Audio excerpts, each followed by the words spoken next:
Now I must explain my reasons for keeping Dolores away.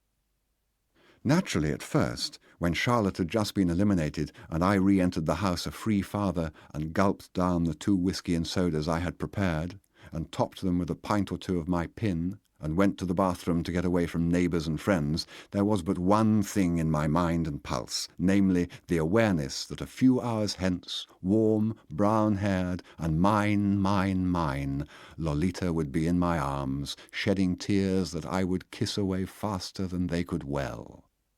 But as I stood wide-eyed and flushed before the mirror, John Farlow tenderly tapped to inquire if I was okay, and I immediately realized it would be madness on my part to have her in the house with all those busybodies milling around and scheming to take her away from me. Indeed, unpredictable Lo herself might, who knows, show some foolish distrust of me, a sudden repugnance, vague fear and the like, and gone would be the magic prize at the very instant of triumph. Speaking of busybodies, I had another visitor, friend Beale, the fellow who eliminated my wife.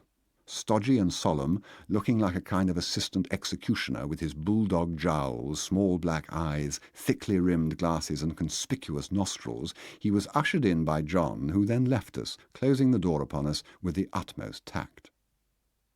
Suavely saying he had twins in my stepdaughter's class, my grotesque visitor unrolled a large diagram he had made of the accident. It was, as my stepdaughter would have put it, a beaut, with all kinds of impressive arrows and dotted lines in vari-coloured inks. Mrs. H.H.'s trajectory was illustrated at several points by a series of those little outline figures, doll-like wee career girl, or whack, used in statistics as visual aids. Very clearly and conclusively, this route came into contact with a boldly traced sinuous line representing 2 consecutive swerves, one which the Beale car made to avoid the junk dog not shown, and the second, a kind of exaggerated continuation of the first, meant to avert the tragedy. A very black cross indicated the spot where the trim little outline figure had at last come to rest on the sidewalk. I looked for a similar mark to denote the place on the embankment where my visitor's huge wax father had reclined, but there was none.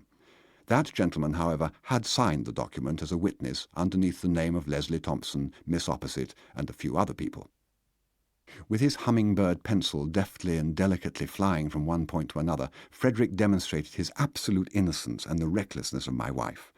While he was in the act of avoiding the dog, she had slipped on the freshly watered asphalt and plunged forwards, whereas she should have flung herself not forward but backward. Fred showed how by a jerk of his padded shoulder. I said it was certainly not his fault, and the inquest upheld my view. Breathing violently through jet-black tense nostrils, he shook his head and my hand. Then, with an air of perfect savoir-vivre and gentlemanly generosity, he offered to pay the funeral home expenses. He expected me to refuse his offer. With a drunken sob of gratitude, I accepted it. This took him aback. Slowly, incredulously, he repeated what he had said. I thanked him again, even more profusely than before.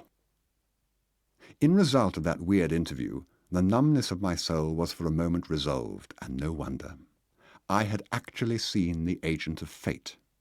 I had palpated the very flesh of fate and its padded shoulder.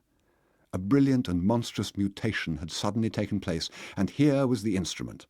Within the intricacies of the pattern, hurrying housewife, slippery pavement, a pest of a dog, steep grade, big car, baboon at its wheel, I could dimly distinguish my own vile contribution. Had I not been such a fool or such an intuitive genius to preserve that journal, fluids produced by vindictive anger and hot shame would not have blinded Charlotte in her dash to the mailbox. And even had they blinded her, still nothing might have happened, had not precise fate, that synchronizing phantom, mixed within its alembic the car and the dog and the sun and the shade, and the wet and the weak and the strong and the stone. Adieu, Marlena. Fat Fate's formal handshake, as reproduced by Beale before leaving the room, brought me out of my torpor, and I wept. Ladies and gentlemen of the jury, I wept.